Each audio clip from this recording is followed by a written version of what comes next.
welcome back to the show. We're keeping it real, goes right. Welcome back to Real Take Sports Talk live here on YouTube. And hopefully you guys can hear me okay. It's just me this week. No Johnny G, no Andrew, no one else. Just you and me hanging out, chilling out, relaxing, all cool, talking about some football and other news around the school. Welcome, everyone. It is going to be a fun episode. We're going to be talking about, amongst other things, Max Kellerman leaving ESPN. Also going to be discussing the Jacksonville Jaguars quarterback, quote-unquote, competition that Urban Meyer says is there. We'll see if that's actually true. Also going to be talking about the Bears and what Andy Dalton had to say about their QB competition. Going to be talking about all the other wonderful news in the world of sports as well. So before we get to any of that, be sure to hit that like button if you're watching on YouTube. Subscribe if you haven't already. Hit that notification bell so you get notified whenever a new video is released.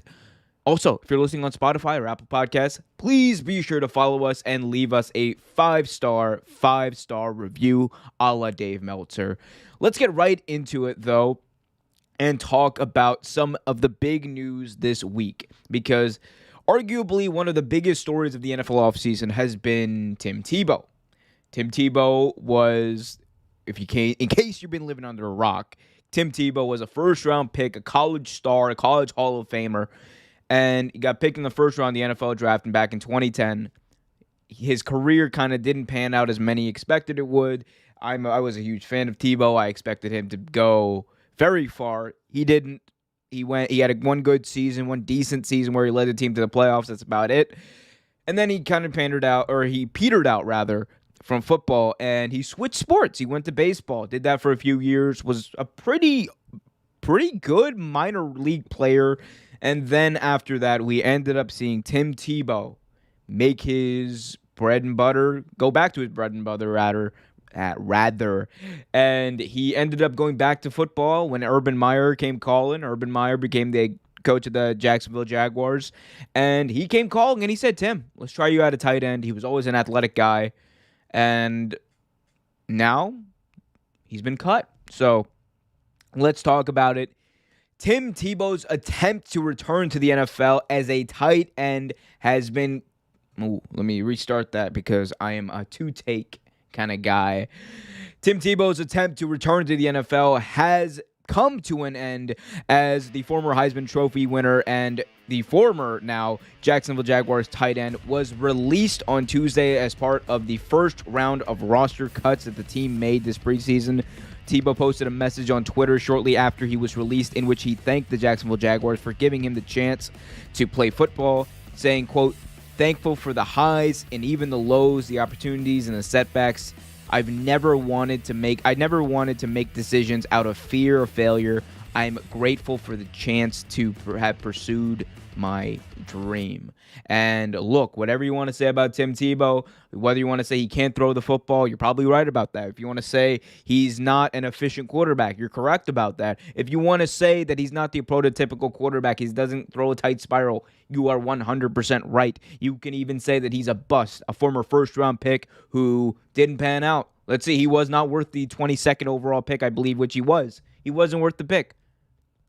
But one thing you cannot say about Tim Tebow is that he didn't try everything to the best of his ability. Because the fact that someone like Tim Tebow, who wasn't the best type of quarterback, the pocket passer that everyone wanted him to be, the fact that he was able to take that Broncos team and behind a very good defense, behind some very good running backs, but he was an X factor on that team. That is undeniable. The fact that team went to the playoffs and won a playoff game largely because of him shows you the heart that this guy has, shows you why people like him, why people like me are fans of Tim Tebow. Whether or not I agree with him on most things that have to do with, even life, religion, all that kind of stuff. But at the end of the day, for me, that doesn't really matter as much. What matters the most for me is having someone who has that heart. What matters to me is having someone who not only has the raw ability or the raw talent and athleticism to do these things, but someone who has the heart And Tim Tebow put his heart into everything he did. Now, the big question on everyone's mind is this the end of Tim Tebow in football? And I think his quote kind of speaks for itself. I think Tim Tebow tried everything to the best of his ability. He tried playing quarterback, had minimal success at being quarterback, and it didn't pan out after that. He couldn't get on a team. He couldn't make the roster for the New England Patriots nor the Philadelphia Eagles after that. It just didn't work out. Then he goes to baseball. He tries. And he was a damn good player for the Mets minor league system. It didn't work out again. He comes back to the NFL, one last comeback attempt at tight end. And look at the guy in these pictures. That is Tim Tebow. That is a former quarterback, Tim Tebow. He looks like he could play tight end.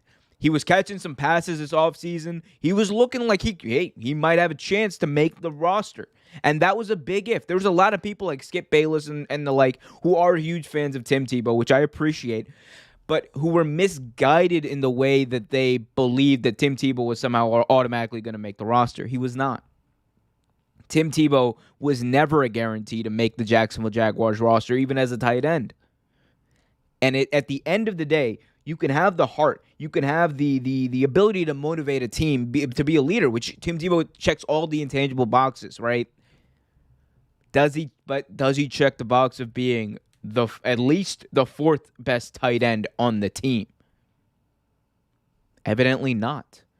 Blocking, we saw how that went for Tim Tebow. It didn't work out well when he was blocking in that preseason game against the Cleveland Browns. Catching passes, we didn't really get to see him run too many routes. And it's unfortunate. We saw that, he had an up and down kind of training camp. There were spurts where he was good. Originally, he was a lot better at tight end than people thought he was going to be. So that was kind of an improvement. People thought that was something to build on. People thought that was something to kind of write home about. And I think so too. Making that transition isn't too easy. There are some people who have made it. There's the tight end for the Washington football team. His name is Logan Thomas. He made that transition, and he made it pretty well.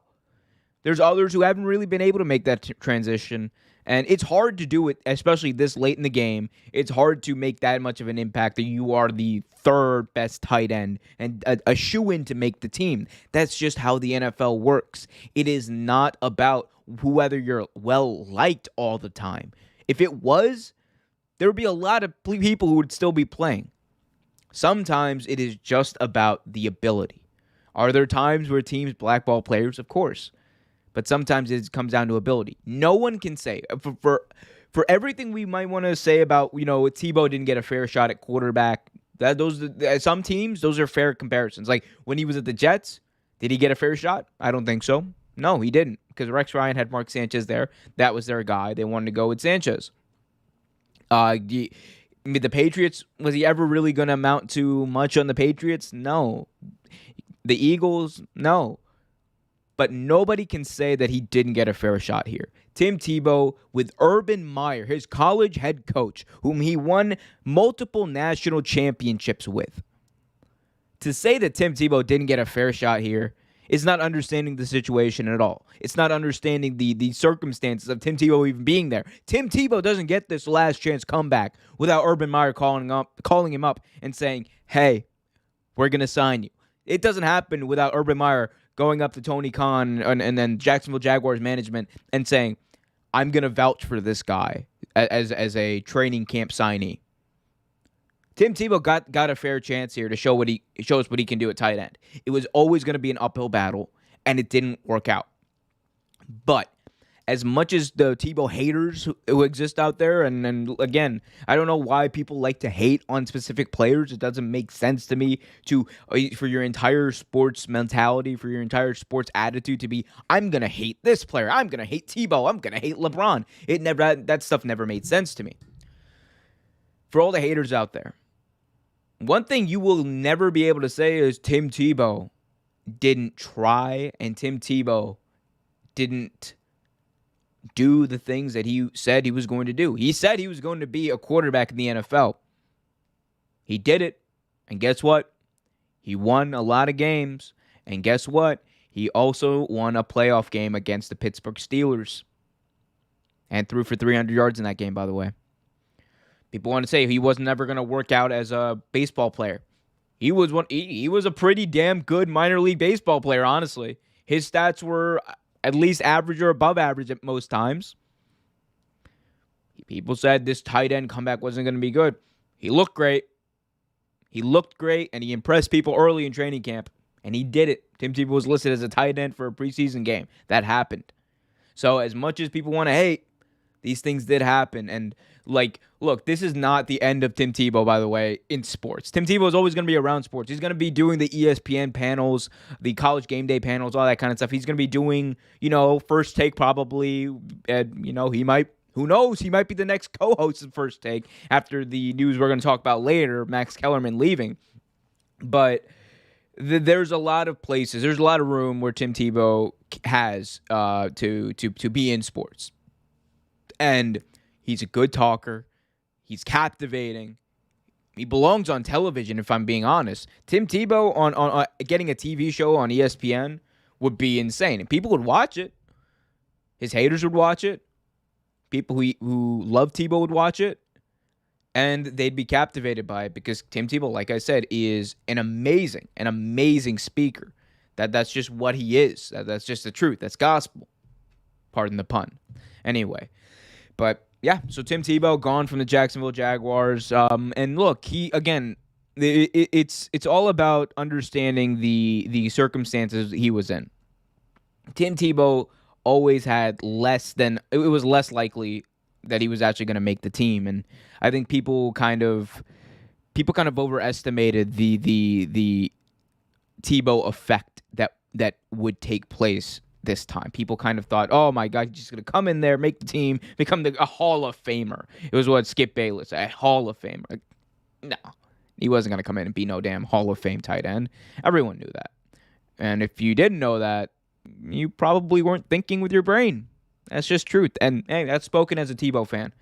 That is spoken as me, a fan of Tim Tebow. In case you guys haven't already, be sure to hit that like button, subscribe to the channel, hit that notification bell so you get notified whenever a new video is released.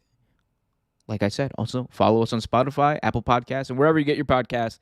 Today, let's move on, ladies and gentlemen, and talk about the big news from sports that just dropped today, over the past few days, actually. It's been rumored, but just dropped today. Max Kellerman is expected to leave ESPN First Take. Not ESPN, but ESPN First Take, the show.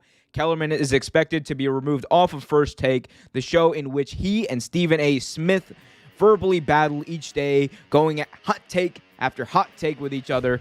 The sources have now confirmed this news, and they also say that this is not the end of Kellerman at ESPN, as he is likely to have an increased role, on ESPN Radio and potentially his own TV show, according to multiple sources.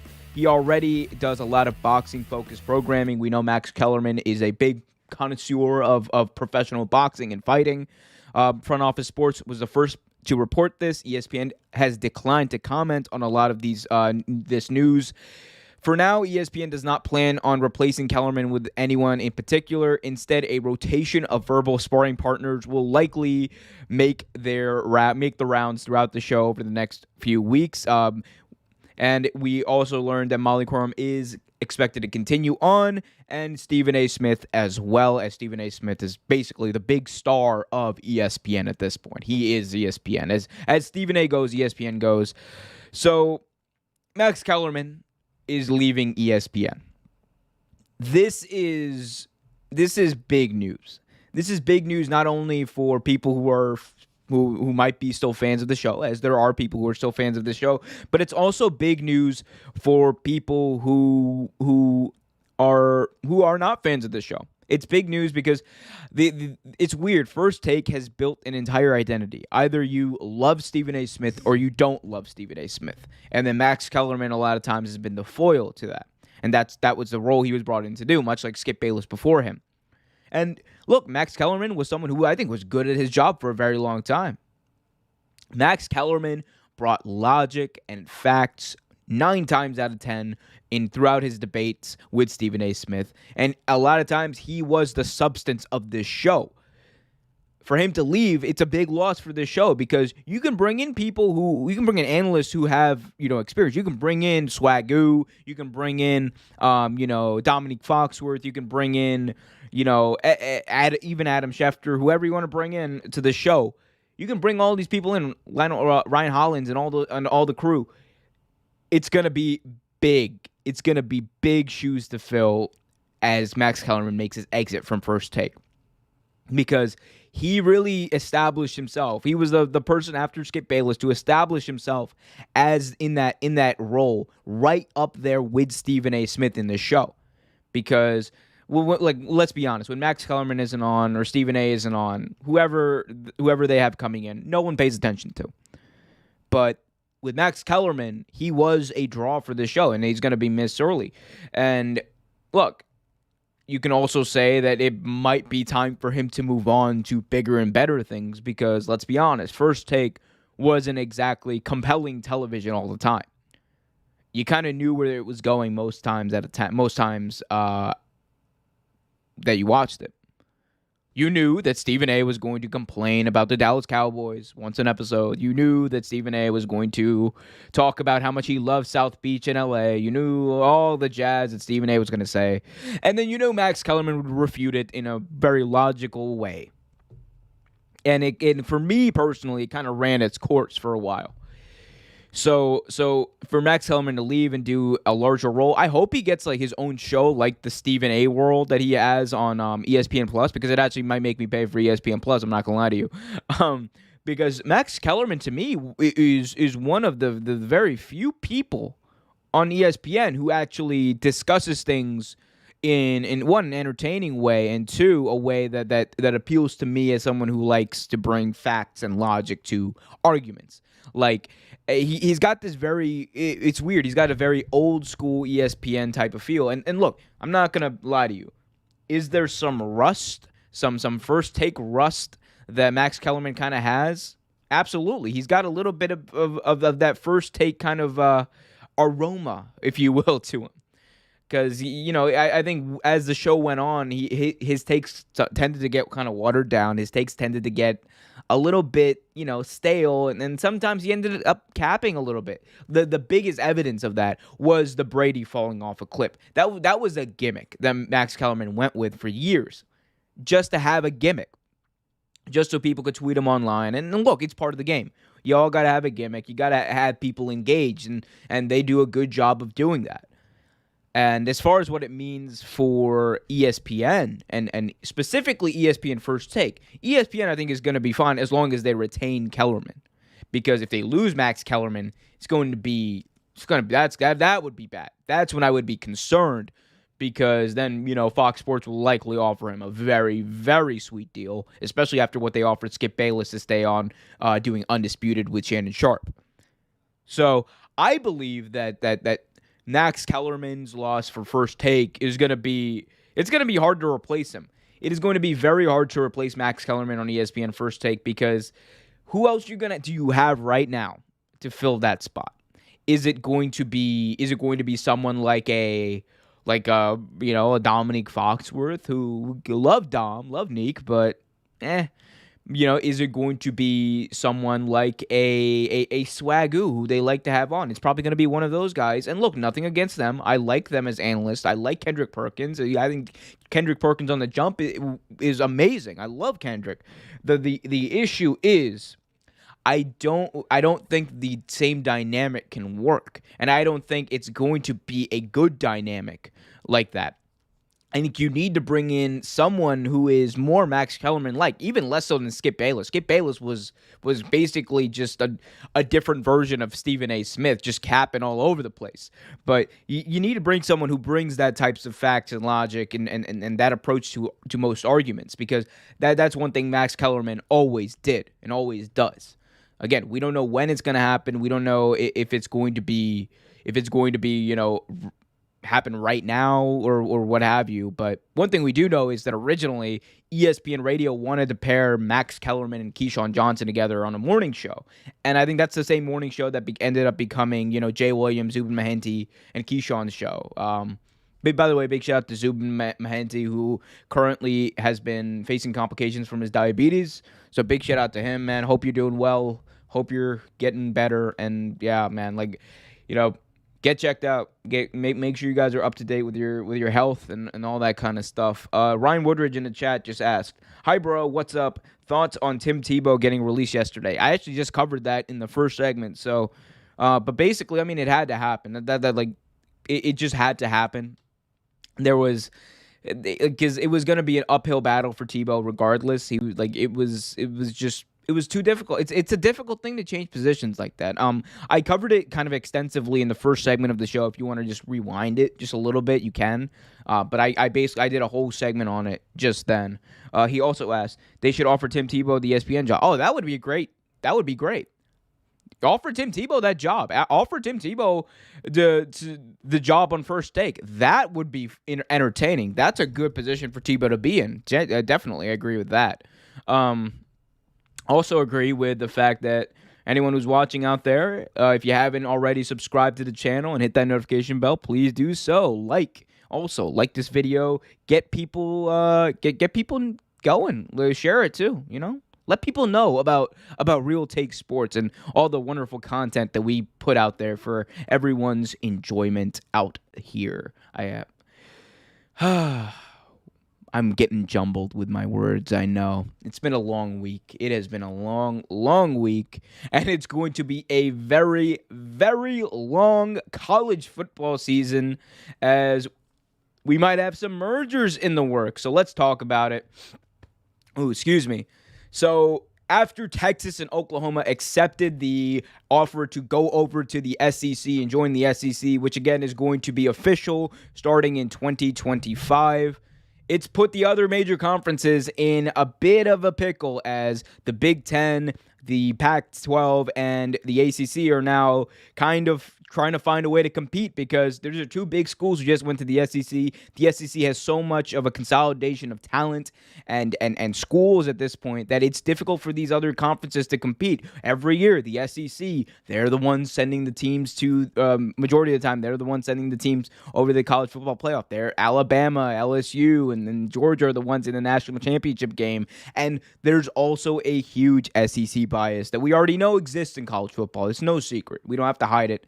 But it is being reported that the commissioners of the ACC, the Pac-12, and the Big Ten have held discussions about forming an alliance between the three conferences in the wake of the Texas and Oklahoma news. Just a few weeks ago, the Pac-12 commissioner, George Kilovkov, I think I said that right, met with the Big 12 commissioner to discuss the potential options between the two conferences, and it appears that the Pac-12 is now shifting towards talks with other conferences after those talks kind of broke down, and it looks like the alliance between the three would mainly benefit all parties, and the only thing that's holding it back, though, is the scheduling. And the thing is, scheduling out these games and these interconference games, even if this merger were to happen, would be very difficult, because you would have schools from all of these sides of the country kind of having to fly over, and then it would mess up a lot of other schedules as well. It would mess up basketball, because if you merge conferences, then you merge conferences for all sports. So it would be a bit tricky actually figuring out the logistics. If we're being honest, it would take a few years, at least one or two, to legitimately figure out all the logistics of how it would work. We're talking about three big-time college football conferences all coming together to make a huge super conference, a cross-country super conference.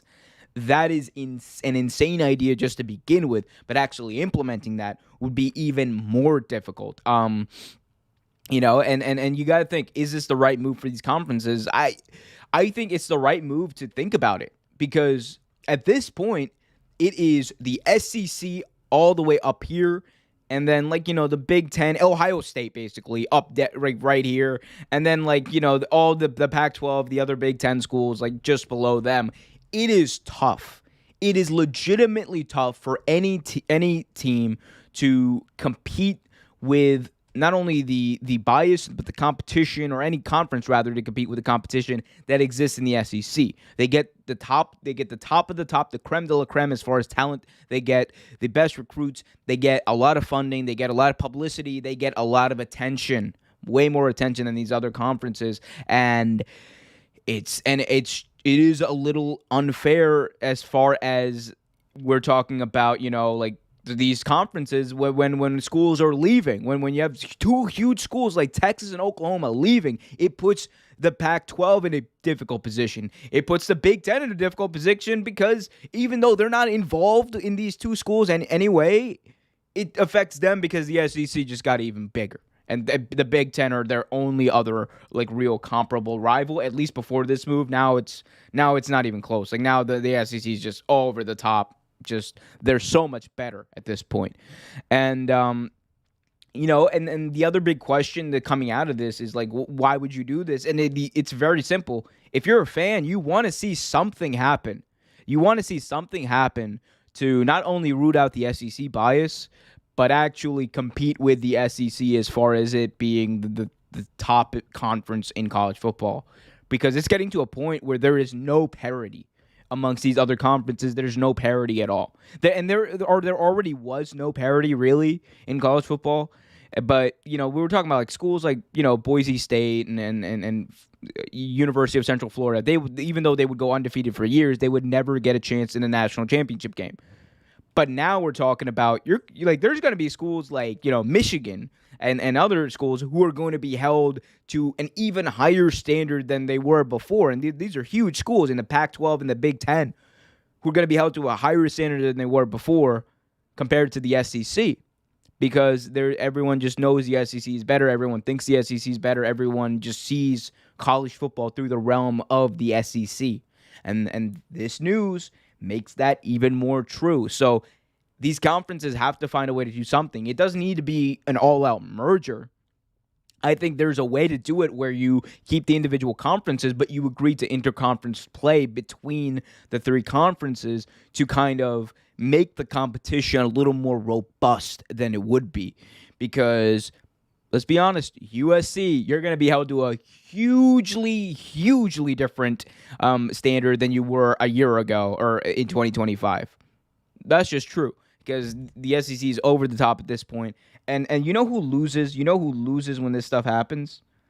You know who loses when all of this kind of stuff happens?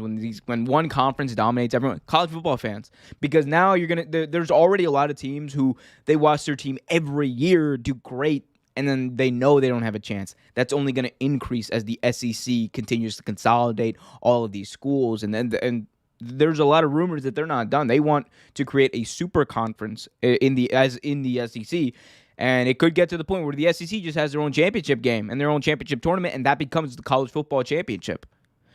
I might sound like a doomer. I might sound like whatever, but it's true. It is true. These are legitimate discussions that have been had and that people have honestly been having for a long time, but we're just starting to realize that these conversations have a little more reality, have a little more bite to them than we originally thought. So this is a story that if you're a fan of college football, you should definitely pay close attention to, because it doesn't just affect, the Big Ten, the ACC. It affects everyone. If you like a college football team, if you're a huge fan, even Notre Dame, which at this point is the last big independent school, they're going to be forced into a position where they need to increase their level of competition comparatively to the SEC. That's just truth. Even a school that's held to such a standard like Notre Dame, they're going to be held to a higher standard. And what are they going to do? They're not even in a conference. They're going to have to find a way to make it work. So I don't like the move of Texas and Oklahoma to the SEC, if I'm being honest, because it does exactly what the worst thing there is you can do to a sport. It creates less parity. I just spent the past month talking about how the NBA this year had just got so much better because there's parity, because there's a more equal division of talent, especially now so in the East. And we're seeing the exact opposite happen in college football. There's just talent consolidating in one conference. Everyone sees that one conference. Everyone focuses on that one conference, and nothing else outside of it matters, or, outside of maybe Ohio State. Outside of them, nothing else really matters. So this is big news. This is big news, and I hope they find a way to do something here as far as creating some sort of partnership, because they're going to need to for their own business survival too. The SEC is just going to own everything, and they're just going to be too big. You can take that to the bank. That's just truth. Let's check out the chat real quick. Ryan Woodridge asks, who did the Packers release yesterday? I have no idea who the Packers released yesterday. Yeah, no idea. I mean, I know they released Blake Bortles a while ago. He also asks, what is your thoughts on the Packers traded for Isaac from the Giants? That's a good question. Who'd they trade for? Let's look this up. Packers trade. Who did they trade for? Isaac. Green Bay Packers finalized a trade for New York Giants for cornerback Isaac Yiadom. I have no idea who that is. But you know what I do know? The Packers definitely need secondary help, so hopefully that kid is good. Hopefully that kid can play, because God knows after the NFC Championship game last year, you guys definitely need some help in that secondary, Ryan. That's definitely true. So hopefully he's good, Hopefully he's good. Anyway, let's continue this and move on and talk. Let's talk to the NFL. Let's go to the NFL, rather. Let's go to the NFL and talk about some quarterback competition, specifically one quarterback competition that I've had my eye on and I will continue to have my eye on for a while, and that is the one between Justin Fields and Andy Dalton in Chicago. So, let's talk about it. The Chicago Bears currently have a quarterback competition between Andy Dalton and first-round pick Justin Fields. Dalton has the support of the Bears coaching staff. They've said that Andy Dalton is the starter. He is still the number one quarterback on the depth chart, and it's likely that he is going to be the one to start on day one as far as the regular season. Okay. Justin Fields, however, is the fan favorite. He is also a favorite in the locker room. He is also someone they drafted very early in the draft, in the first round of the draft. So there's only a certain amount of time you can go without starting that guy. At least that's the thinking. Andy Dalton, though, he defended his own position. I'll give him that. He defended his own position. On Wednesday, he told reporters, quote, Justin is going to have his time. Justin is going to have a great career. But right now, it's my time. So my focus is on being the best player I can be for this team and helping this team win. The 33-year-old Dalton has been tabbed as a starter by Matt Nagy despite Fields' impressive start in the preseason and strong work ethic through practice. So interesting words there by Andy Dalton. First of all, let me clear up the misconception. There's a lot of people who took his comments as, it's my time. No, it's his time because the Bears coaching staff said, you're the number one quarterback. So he said, I can't worry about what Justin's doing. I can't worry about that. Only thing I can worry about is right now I'm the guy. Right now they've told me I'm the guy, so I have to be focused on being the guy. When it's Justin's turn, it'll be his turn. So, again, that's the way I think he meant it. There's a lot of people who are saying, oh my God, how dare Andy Dalton? How dare he say that it is his time? Andy Dalton, it is 2021. It should not be his time. And let's be honest, it's 2021. It is not Andy Dalton's time. Really, it's not his time. It is his job to lose, but it's really Justin Fields' job to win, if we're being honest. Justin Fields also in the preseason, he balled out. He had a really good showing in that first preseason game against the, I believe they were against the Chargers, if I'm not mistaken. But, he completed over 70% of his passes. The dude ran for a touchdown. He scored a touchdown. This guy, he showed that he is the starter. 14 of 20, 142 yards in a tub. He had 38 yards rushing, I believe, and also a touchdown on the ground. This dude is just amazing. He showed us why I had him pegged as the second best quarterback in this draft. There's a lot of people who said, "Oh, Trey Lance is better." Okay, but Zach Wilson was never a better quarterback than Justin Fields. Justin Fields was was at the top of this bunch. That being said, should the Bears think about starting Justin Fields week one? And I think if he continues to play like this in the preseason, you have to. You absolutely have to, because he is, for him to be this young, dynamic machine that people don't have a lot of film on. Andy Dalton's different. People have film on Andy Dalton. Everyone knows what Andy Dalton is. Andy Dalton is a serviceable starting quarterback. He is a very serviceable starting quarterback. Justin Fields has the ability to be a superstar in this league. He has the ability to be an MVP in this league. He has the ability to be one of the all-time greats in this league. And I know that's a very difficult thing to say about someone after making one preseason start, but it's not about that. We're projecting what this guy can be, and he's got all the tools, the leadership qualities, the arm strength, the ability to move outside the pocket, make reads, change the play. Justin Fields has everything you want in a quarterback, especially nowadays. And he's dynamic. He's young. He's willing to make plays for his team. If he keeps playing this good and the Bears don't start him, we can rest assured Bears fans are not going to be okay with it. Bears fans are not going to be okay with it because this is also a team, mind you, that over the past 3 seasons, they've gone to the playoffs twice with Mitch Trubisky. They've gone to the playoffs twice with Mitch Trubisky. Imagine what a Justin Fields, a fresh off the boat Justin Fields would do in this league, on that team, with that defense, with that O-line that's getting better, with those receivers, with those weapons, with that running back. Justin Fields would be in the best position to succeed on that team. Like, that is just flat out true. And he would put the team in the best position to succeed. So, as serviceable and as good as Andy Dalton still is, I think there's no question. If Justin Fields keeps playing like this, if you're the Bears, you have to start him. And if Matt Nagy doesn't, it could be his job. It could be his ass on the line because he's already been on the hot seat. He's been on the hot seat for a while now. He was brought in as this offensive guru. He was not really able to make Mitch Trubisky what people thought or what the Bears originally thought Mitch Trubisky could be when they drafted him.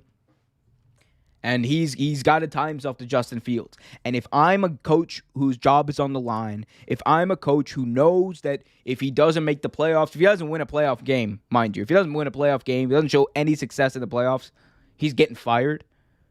I am hitching my horse to Justin Fields, and I am riding it out with that guy because what he showed in what he's been showing in training camp, what he's been showing as far as what he showed in college, what he's been showing in the preseason is he is ready.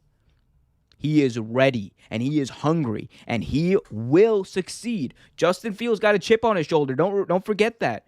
This dude should have been at least the second quarterback off the board. Could have made an argument for number 1. But he went, 12? He went 12? The Bears got him for a steal. The Bears got him for an absolute steal. So I don't want to hear this talk of, no, we just got to ride it out with Andy Dalton and put Fields in when he's ready. He's ready. He's ready. The only question is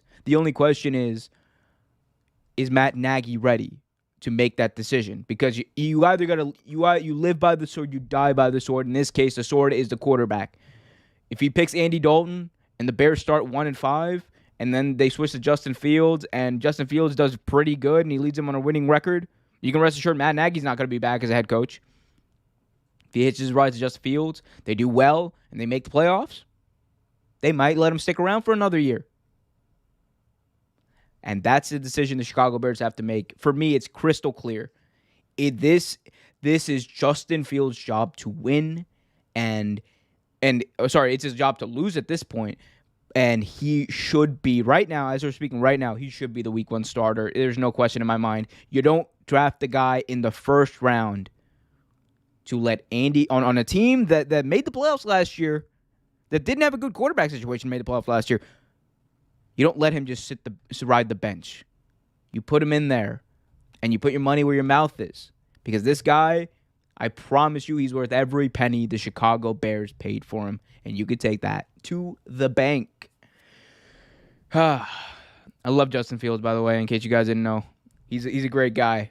You know who also is great? Anyone who's watching this right now, and anyone who hits that like button, subscribes to the channel, and hits that notification bell so they get notified whenever a new video is released. We've got some questions in the chat. Let's get to those right now. Excuse me. Ooh, as my I'm sorry. I'm gonna take a drink of water real quick. Let me just get this out of the way. All right. Cincy Edits is here. Welcome, Cincy. Yes, you are late. You were at church. Oh, well, Cincy, you were at church. Was Tim Tebow there too? I hear that's his favorite place to go. Cincy in the chat says the Bengals got to play the football team. I think we'll win. I think you're right. What NFL team will win the Super Bowl this year? So it's a tough one. It's definitely a tough one to decide this year.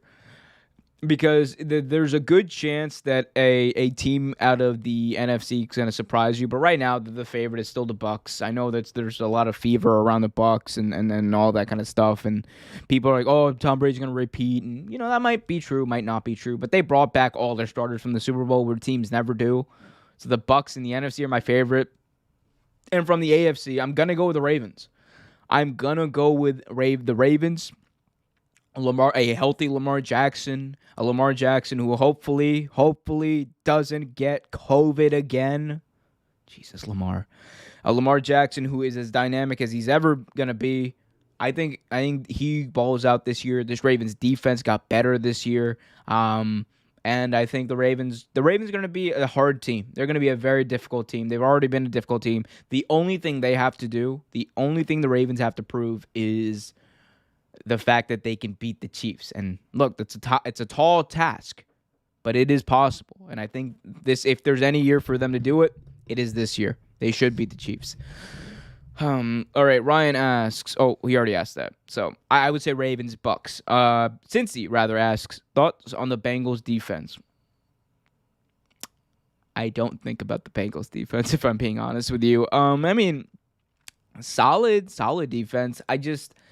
I think the bigger problem with the Bengals is just how young they are. Not only on as far as the players they have, but also in their coaching. Like Zach Taylor, to me, I think Zach Taylor's like not a bad coach. I want to make that clear. Zach Taylor is not a bad head coach. I think he was in a bad position because the Bengals were in a place where they were coming off of 17 years of Marvin Lewis, where he just did what he did. He Marvin Lewis did, went to the playoffs every few years and lost the playoffs.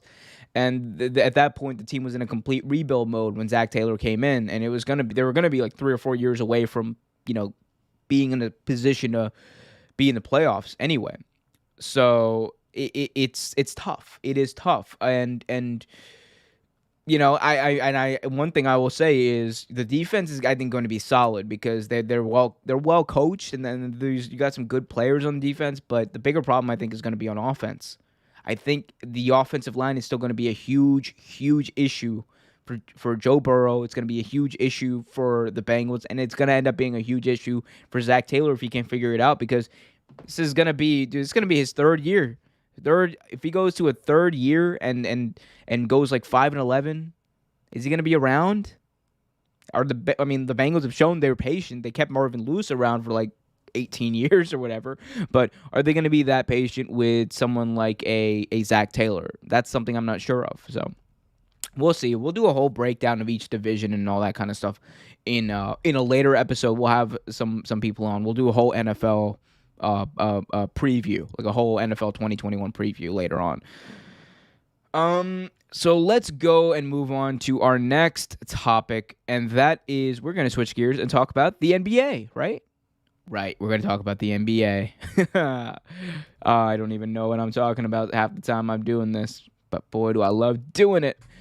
The NBA had free agency, and amongst those free agents was one Kawhi Leonard, who opted out of his contract. It was always expected that Kawhi Leonard was going to re-sign. It was never expected that he was going to leave LA. He was never going to leave the Clippers. There were some rumors, but those weren't true. Kawhi is coming off of a torn ACL that will likely keep him out of most of, if not the entire 2021-22 season. And he just re-upped a 4-year contract worth $176 million to stay in LA. And the question that people have is, what does this move signify for Kawhi Leonard and the Clippers? To me, it signifies that Kawhi is in it for the long haul, because He knows that he's likely not going to play at all this year unless the Clippers are in a good position in the playoffs and he's healthy by then. He knows that he's likely not going to play. He knows that the team is honestly limited without him. As good as Paul George and the boys are, they're limited as far as how far they can go into the playoffs without him. It means that he's willing to give it this year and then really chase one in 22, 23. And look, that gives the Clippers something that they have not had for a while, and that is time. It gives them 1 year to kind of reassess things, see what Paul George can do. It gives them time to assess the free agent market for 2022 and see who might be available, whose contract might be coming up, who might want to be traded out of their position, and who might they have the money to get. Because Kawhi could have taken a Supermax deal. I don't believe he did. But it's interesting to me that Kawhi, he opted out and he didn't take any meetings with any other teams. Because there were some teams that you could say that Kawhi probably should have met with. I think a reunion in Toronto would have been good for Kawhi. He already had the entire country behind him. I always will say it was a mistake for him to leave. It will always be a mistake, especially if he doesn't win a ring with the Clippers. If he doesn't win a ring with the Clippers, leaving Toronto will be the biggest mistake of Kawhi Leonard's career. Now, if he had decided that he wanted to stay in LA because he has the moral and the roots down there, he's from there, that's fine. I'm not saying that's a bad move. From a basketball standpoint, though, he probably, if he wanted to win, then he should have stayed in Toronto. But again, it might not have been a basketball decision. Who knows? For the Clippers, though, again, it gives them time. It gives them time to assess their own team, too, because they traded away Patrick Beverley. They are currently in a state where I think they want to assess what Paul George can do. Because, really, Paul George is as good as he was at the latter part of that playoff series against the Mavericks. For a lot of times, he was inconsistent. Paul George played inconsistently. You saw playoff P rear his ugly head every few times. And that's not the kind of guy you want to be paired up with someone like Kawhi Leonard. You want someone else who can take over if need be. And I'm not saying Paul George can't do that, but he can't do it as consistently as you would like and as this team needs him to. He needs to be able to, when Kawhi Leonard is load managing or Kawhi Leonard is not there, or Kawhi Leonard, is focusing strictly on defending, they need to have that extra offensive firepower, and they just don't have it consistently with Paul George. That has been the issue. That has been the problem the entire time these two have been together, the inconsistency of Paul George. Now, if Kawhi is willing to look past that, that is fine too. But if I'm the Clippers, I am looking at 2022, and I am looking at who might be available in 2022 because the Clippers have shown the past 2 years they can only get so far with this team. I will admit that Kawhi Leonard got injured, right? We don't know what they would have done in the conference finals, but that Suns team was a team that even looked like they were not going to be denied. That was a team that was going to give the Clippers problems because they were scoring at a very fast rate. You could see that DeAndre Ayton also was coming on in that series. So there's a lot of factors that go into that. You got to think about it. Who might the Clippers want to get? Like, there you got a few people that might be available. You might have someone like a John Wall, who I believe is going to be a free agent in 2022. He's going to be looking to go somewhere he can win.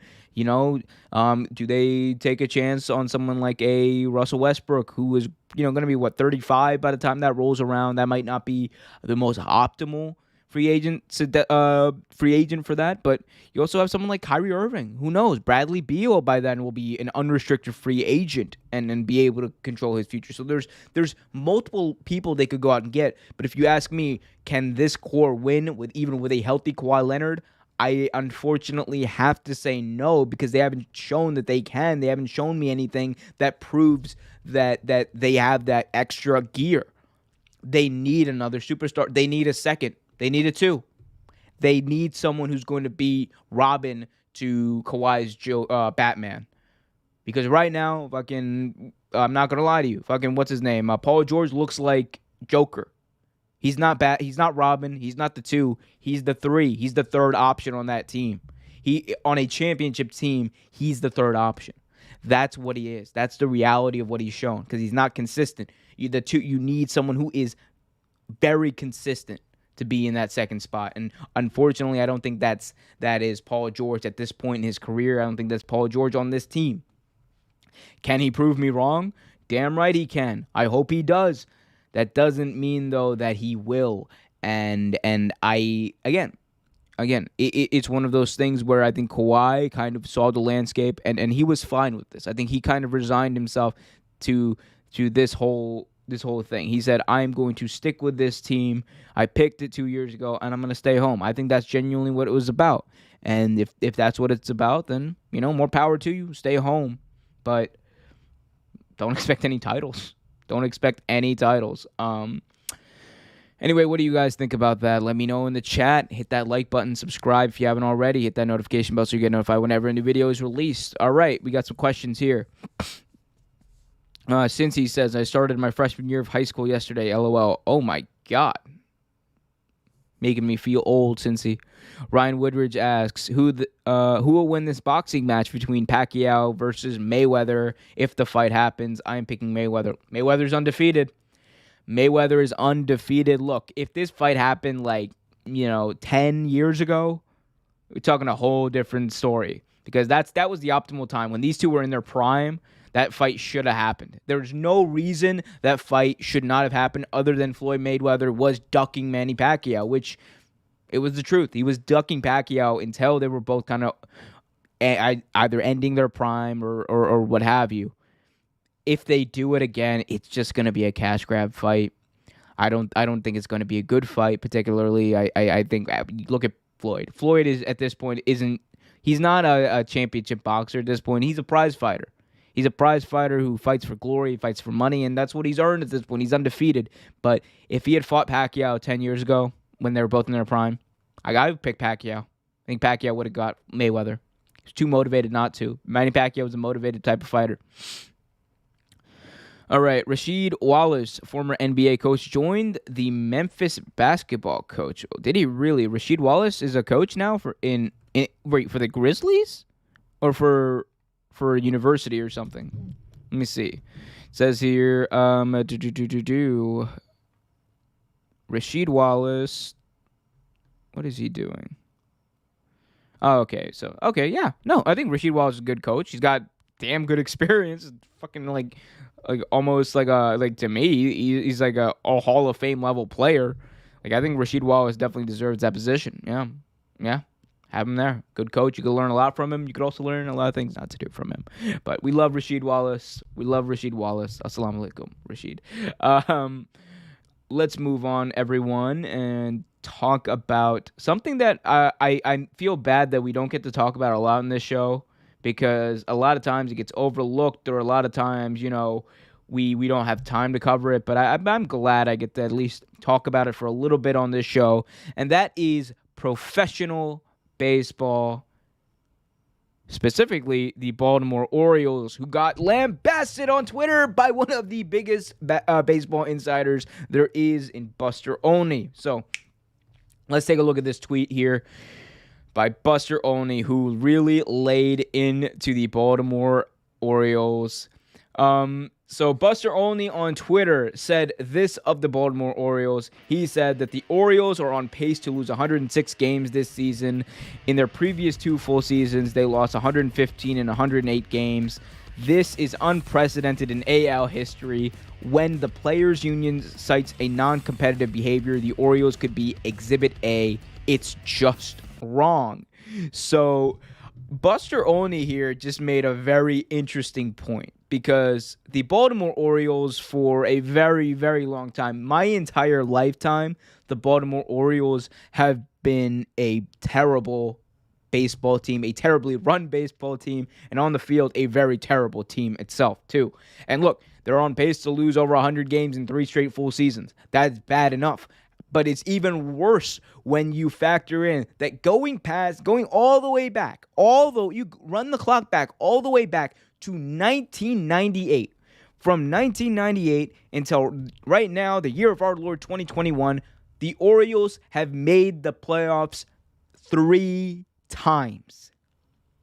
That is 3 times in 23 years they have made the playoffs. 3 times. And this is supposed to be one of the legendary teams in baseball. This is supposed to be a proud baseball city in Baltimore. I'm from Baltimore, not an Orioles fan. Go Nats, by the way. Always go Nats. But I will say this. The Baltimore loves the Orioles. They love their baseball team. And the fact that these fans have been coming in every year, going to the games, going to the stadiums, buying the jerseys, no matter how trash this team is, no matter how many terrible contracts they give out, the fact that this team that the fans have always supported this team, and the ownership and the general managers always somehow find a way to fail the fans, fail baseball, and lose over 100 games. It's really bad. It's really bad. And there was a time where the Orioles were decent. There was legitimately a time where the Orioles were decent. It was a run between 2012 and 2015, I believe, somewhere around there, where the Orioles were damn good. They were damn good. They were making the playoffs. They made the ALCS one year under Buck Showalter. But even Buck Showalter, he only brought them to the playoffs 3 times. Other than that, no other manager, no other coach has got them anywhere near the playoffs. It has just been bad. And I think one of the points that Buster Olney says that when you talk about non-competitive behavior, when the players union wants to cite that, the Orioles are Exhibit A. You're damn right they could be.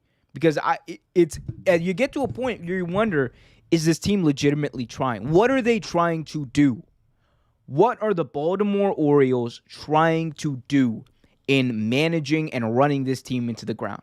Because it doesn't matter how high their draft pick is, they find a way to make their prospects not work out. It doesn't matter how good someone might be, they end up ruining them anyway. It doesn't matter what they do. They just seem to always make the wrong decision. And when you're running a sports franchise, when you're running a premier sports franchise too, in a big league, I think that question of incompetence comes up. And I think we have to ask ourselves as fans, at what point are we as fans of a sport willing to deal with incompetence as far as ownership, as far as management of a team? Because there has to be some sort of clause. There has to be some sort of repercussions for owners or managers who either willfully or not are bad at running their team and are bad for this long. 23 years of nearly 23 years of entirely incompetence. Almost my entire lifetime, the Orioles have been trash. They had 1 year where they made the ALCS. 1 year. Other than that, zip, nada, zilch. And they're about to go 3 straight full seasons, losing over 100 games. It's not good. And if you're a fan of this team, it can't be easy. And at the end, how long? I know it's been 20 plus years, but how long until the fans just stop? It's criminal. I don't know what Buster Olney is assuming they should be done. I mean, there's I've seen people online say that the ownership group should probably be forced to sell, which I think there should be some sort of incompetence clause that if you're an incompetent owner for such a long time, if you're 20 plus years of just bad baseball and bad management of a team, at what point does the MLB step in? Does a major league league step in and say, hold up, we need someone if someone's going to manage our teams, they have to know what they're doing. They have to be competent in the sport that they're running. And you guys have shown you are not competent, whether it's willful or not. We're going in a different direction. Because at the end of the day, these teams are part of the MLB, and it's not a right for someone to own these teams. It should be a privilege, and that's why you have the commissioner. That's why you have the systems set up in these leagues. So I think it's bad. I think the Orioles, especially being this bad, is not only bad for them, not only bad for Baltimore, but bad for baseball as well. So I hope something there changes. I truly do. You know what I hope doesn't change? The people who are watching this right now, I hope you guys don't change because you guys do a wonderful job supporting us, and I hope you continue to support us by hitting that like button, subscribing to the channel, and hitting that notification bell so you get notified whenever a new video is released. Let's move on and talk about quarterbacks once again because there's another quarterback controversy that, I honestly didn't even know was a bit of a controversy, but good old Urban Meyer, he could not stay away from talking about one. So let's talk about this. Is there a quarterback competition in Duval? And by Duval, I, of course, am talking about the one, the only, Jacksonville, Florida, good old Duval County.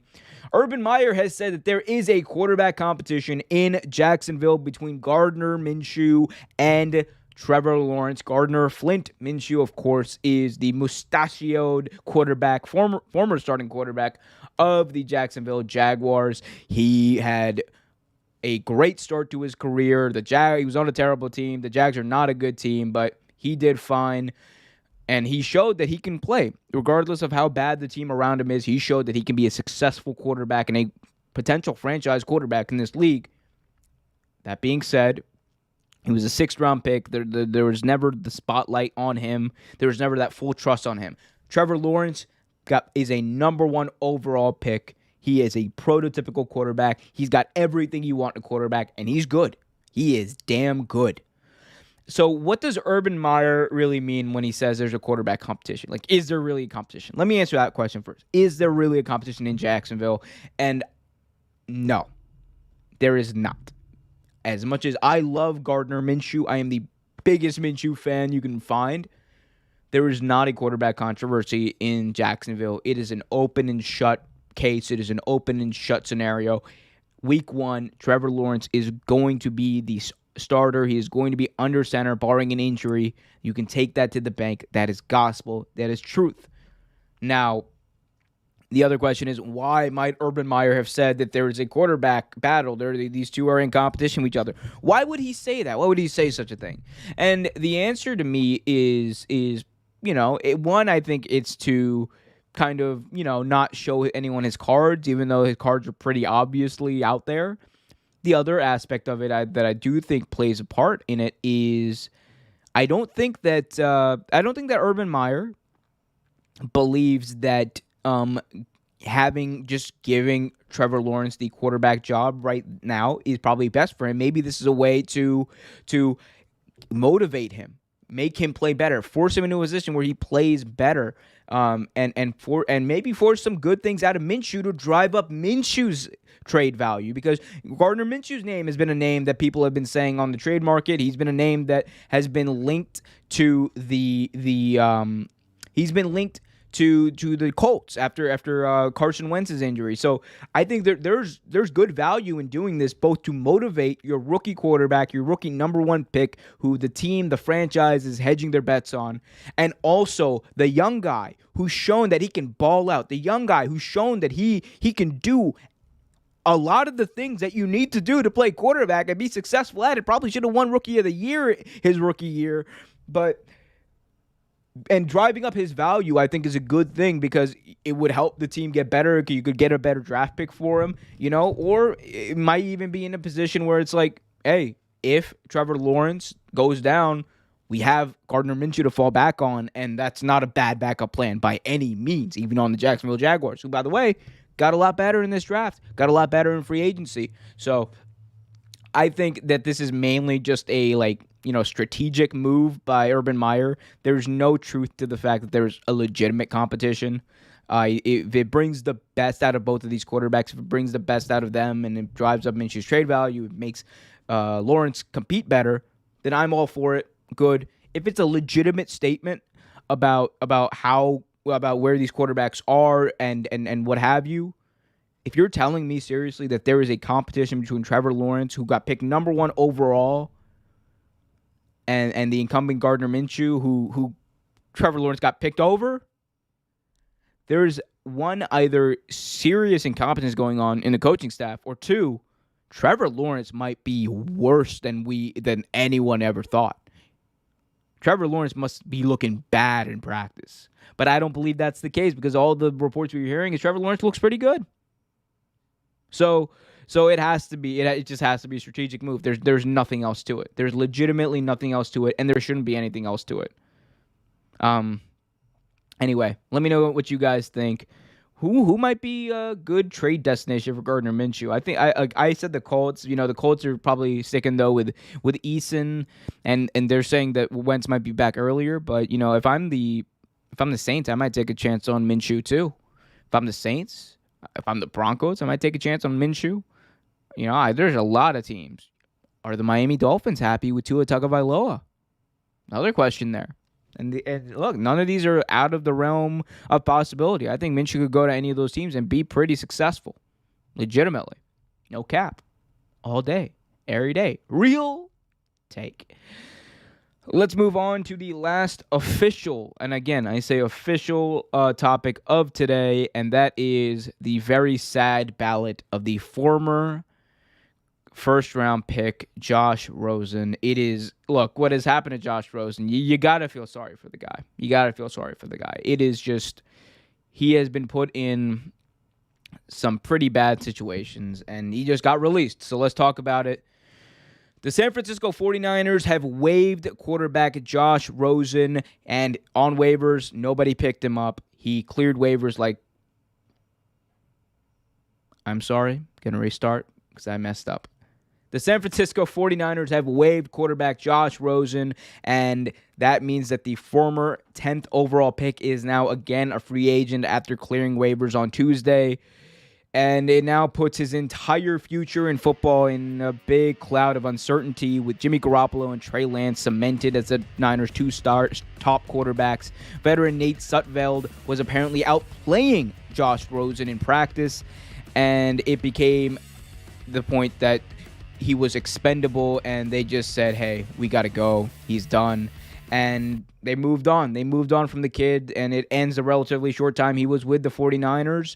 He was on Tampa Bay's practice squad for most of last year. He got picked up by the 49ers as a third-string quarterback that they needed an arm in camp for. And, Kyle Shanahan, he actually talked about Rosen, and he said, quote, I think he started off well.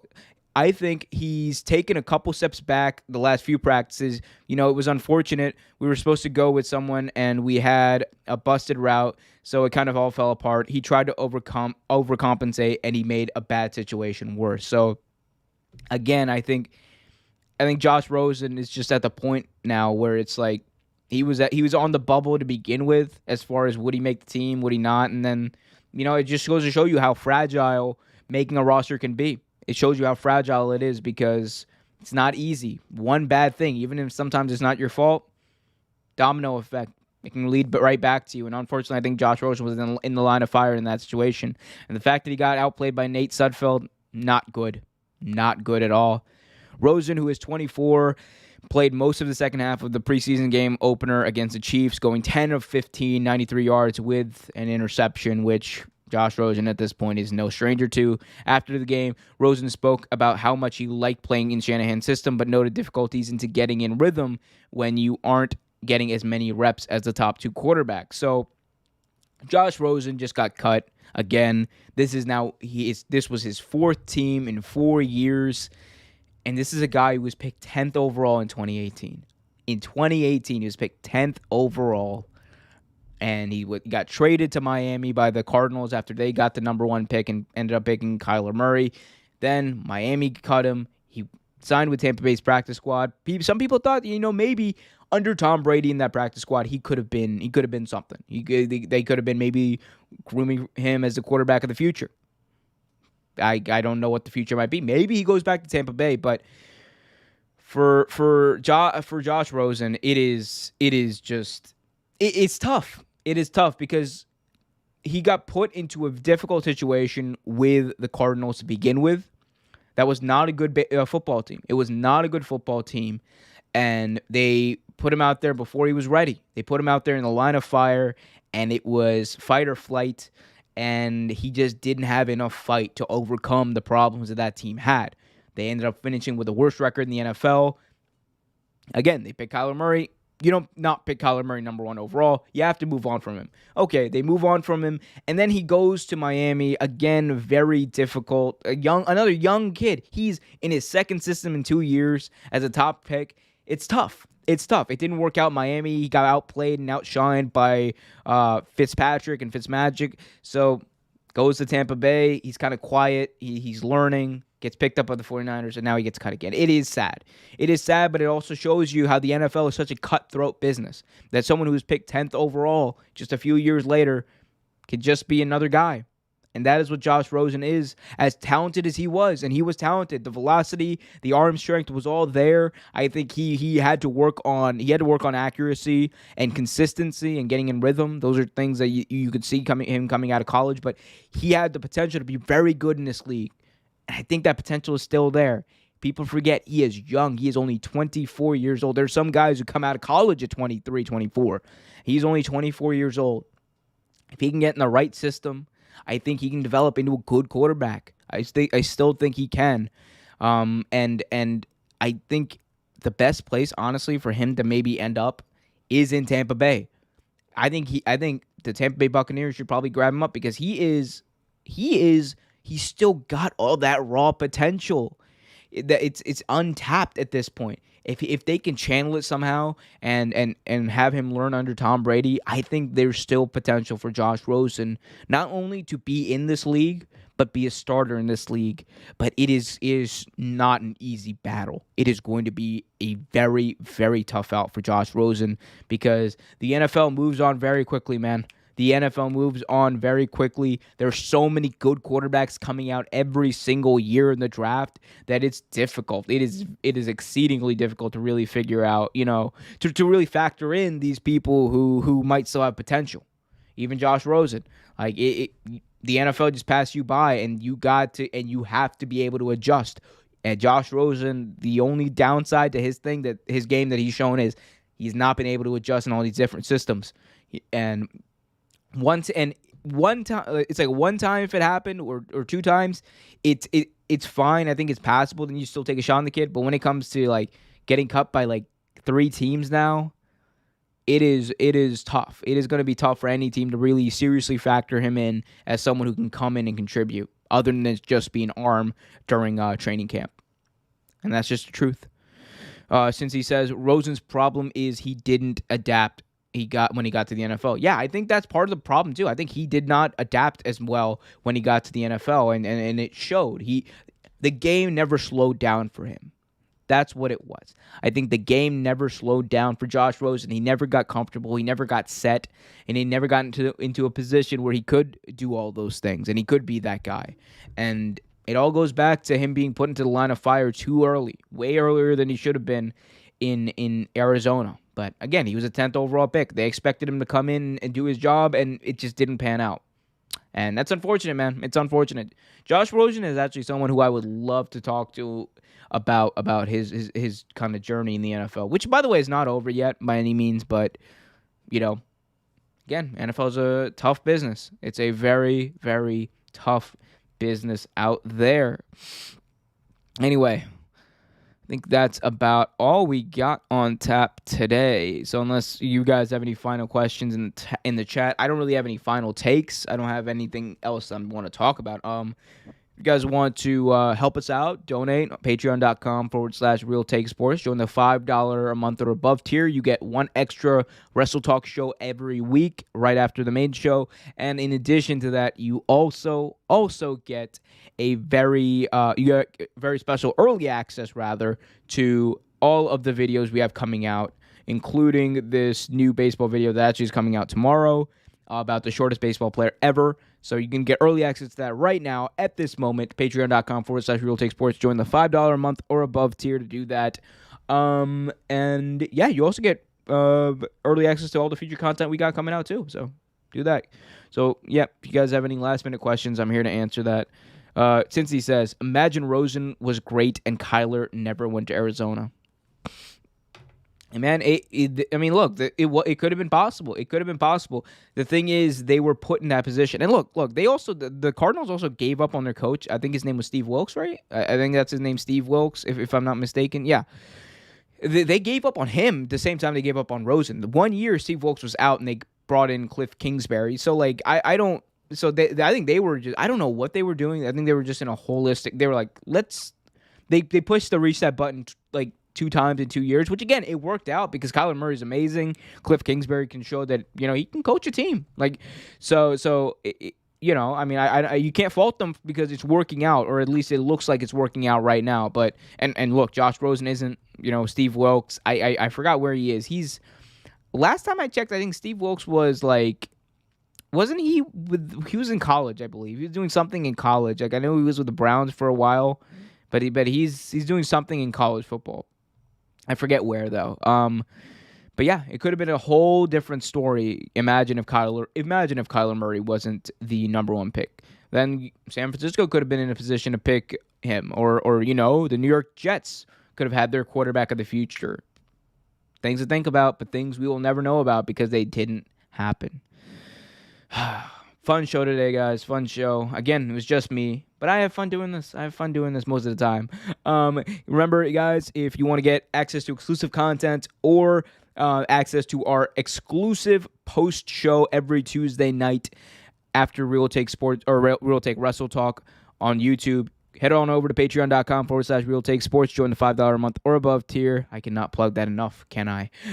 Also, follow us on Facebook, facebook.com/Real Take Sports, Twitter @Real Take Sports, and also subscribe to the channel on YouTube, youtube.com/Real Take Sports. If you're listening on Spotify, Apple Podcasts, wherever, follow us, leave us a good review. Would be much appreciated. I've been Omer for OQ Politics, and we will see you next time.